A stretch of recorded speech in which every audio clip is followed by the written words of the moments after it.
The wife of an Army soldier at Fort Campbell says she was arrested after her husband beat and raped her. It's hard to look at these pictures. She and another former military wife in Clarksville say ridiculing and discrediting victims are part of a wider Army culture. Our chief investigative reporter Jeremy Finley has been investigating these stories for a year now. And Jeremy, what you found is really troubling, especially for women. Yeah, absolutely, Tracy. You know, the data we've obtained is just as startling, too. We found 120 people have been sexually assaulted at the post in just a 2-year period. And 2 women are coming forward tonight saying the Army's ugly secret is that an untold number of sex assault victims are the wives of soldiers. A warning, this is a graphic look at what they say they've endured. Hello, ma'am. It's October 2020, and Clarksville police are about to arrest Sabrina Gear. Your husband has made an allegation of assault happen, so I got to do my job. So he's made an allegation of assault. The surprise in Gear's voice is because of these photos of the physical and sexual abuse she says she suffered at the hands of her husband, Specialist Chase Gear. Evidence, she says, of why in 2019 she texted his superior inquiring about a military protection order. But she says no one from Fort Campbell ever followed up. She then took screenshots of texts from her husband's fellow soldiers where they mock her sexual assault claims, writing, "Maybe that's all you need to do, Gear, is just show your wife who is in control. Use your penis, not your brain." I was discredited, disbelieved. I felt also kind of like ridiculed. So when her husband told police this, she hit me several times with open, closed fists in the head, stomach. This was her reaction.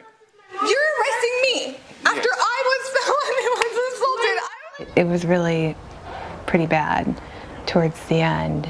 It was only after she was arrested that her husband was finally charged by the military with violations including sexual assault. Fort Campbell's sex crimes records obtained by News 4 Investigates through the Freedom of Information Act show 120 people were sexually assaulted between 2018 and 2020 on post. But Gear and this former military wife says the public doesn't realize what military wives face when they dare to expose the abuse by their sometimes high-ranking husbands. He had slammed me into the wall, and so my entire left shoulder blade was completely bruised.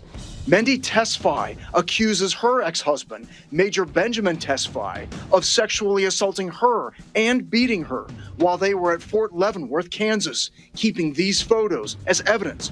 While he wasn't convicted of sexual assault, he was found guilty of assault. Still, this email from his commander shows he kept his rank as major. He does not deserve that rank. Now living in Clarksville, Tesfaye has filed complaints with Fort Leavenworth that her ex-husband has repeatedly violated the military order of protection. But his commander wrote to her in an email the violations were addressed as officer misconduct and that the protection order was removed because it is no longer serving its intended purpose. Do you feel like the military did enough to protect you? 100% no. I feel defeated. As you know, we have reached out now for a week and a half. News 4 Investigates repeatedly requested interviews with both Fort Campbell, Fort Leavenworth, and the current and former husbands of both women, but all were denied. As for Gear's husband, Fort Campbell wrote, to afford him and his accuser a fair process, it was inappropriate to further comment. For Tesfaye's ex-husband, Fort Leavenworth wrote, even with his conviction of assaulting her, the Uniform Code of Military Justice does not authorize a rank reduction. Fort Leavenworth also added, commanders at all levels are required to take immediate steps to ensure the safety and well-being of everyone involved in incidents of domestic abuse. Gear says because the military wouldn't protect her, she knew she had to gather evidence, including making this recording she shared with police after her arrest of what she says is her husband admitting to beating her and sexually assaulting her. I have no justification. It was wrong of me. You never deserve to have a hand put on you. And how about all the times when you've held me down and had sex with me when I didn't want to have sex? I don't, like, you seem to think that I'm being insincere in the fact that I'm sorry.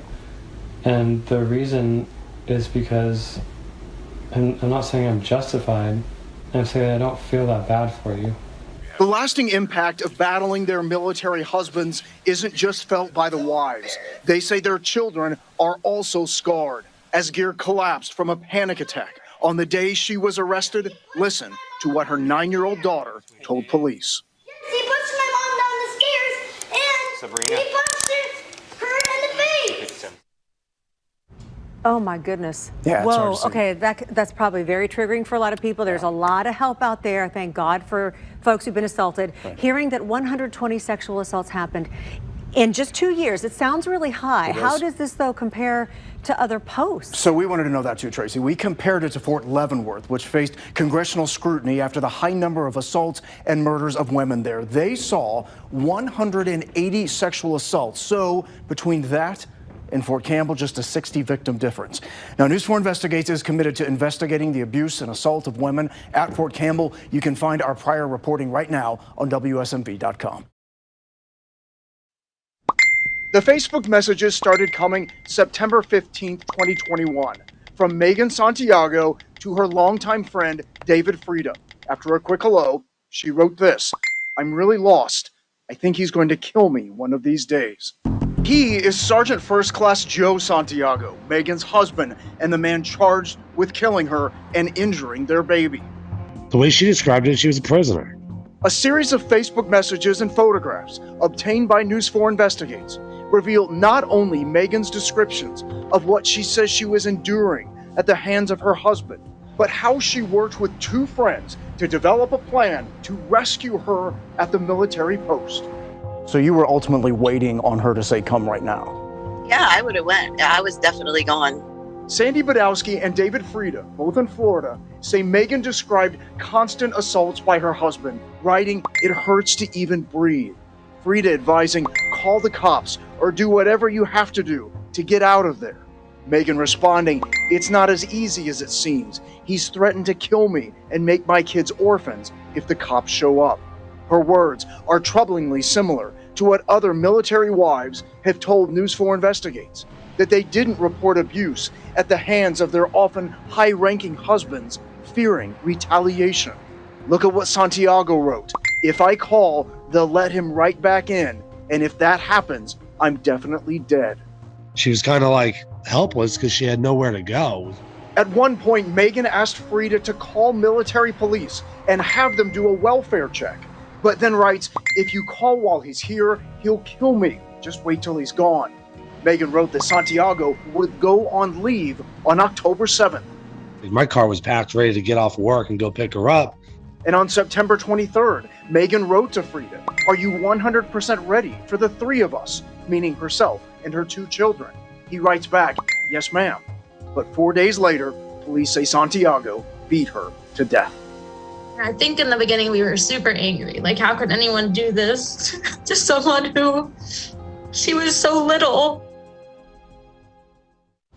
Now, we did want to try and get Sergeant Santiago's side of all this, but the public site for information on upcoming trials for the military and hearings does not include any information about his next court date or who is representing him. So if you're seeing this story and you need help on a military base or anywhere, we have a variety of services to help you at Fort Campbell and in Middle Tennessee. Just go to WSMV.com and look for this story. Women who dedicated their lives to serving our country say the military ultimately failed them. They are not only soldiers, they say they are victims of rape at Fort Campbell. And they're telling our stories for the first time to our chief investigative reporter, Jeremy Finley. They dreamed of a life in uniform, but say they now wear a mask of shame. It's pretty demeaning. It makes me feel like I'm a joke. I mean, my safety isn't a concern. Staff Sergeant Jamie Blankenbaker is one of 3 female soldiers coming forward to News 4 Investigates with what they say is an unspoken culture at Fort Campbell of punishment for reporting stalking and rapes. I was blacklisted. All the work I had done to kind of earn my place in my platoon, all of that was gone. It finally got to the point where I was actually just terrified that I was going to get killed.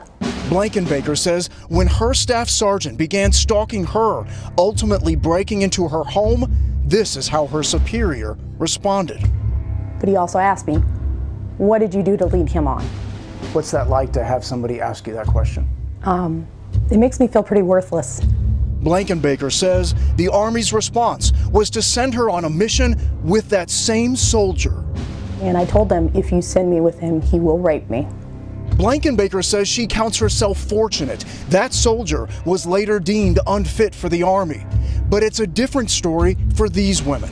They say they were raped by fellow soldiers on base. He asked me if I felt like dying that day.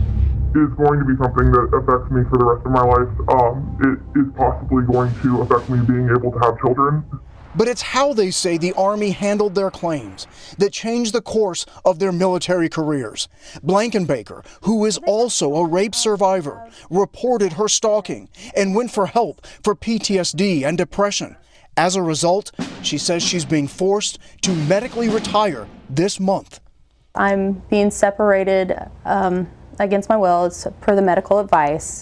This sergeant says after reporting being raped by 2 different soldiers, the military launched investigations. And in one case, her accused rapist remained in the platoon, and she was ordered not to return. I was the one told to stay home. I was the one separated from everybody. You just feel like a piece of trash that the Army has thrown away. Seeing what happened to these other women, this soldier never reported her rape. It became more beneficial to me to look after myself and not put myself on a blacklist. Is that the reality, that you simply feel like you can't risk coming forward? Yeah. These soldiers ultimately say, if you report a rape, it's likely going to end your career in some way. And I wonder what you say to that. That's a tough question to comment on, Jeremy. Penny Geetson is the manager of Fort Campbell's program designed to help military rape victims.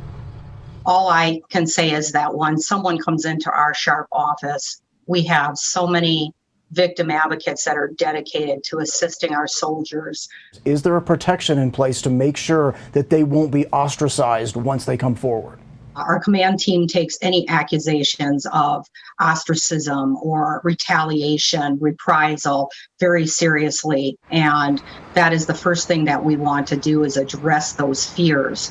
Fears, these soldiers say, that became reality and are forcing them to ultimately leave the military. I still haven't quite come to terms with it, because that's all I ever wanted.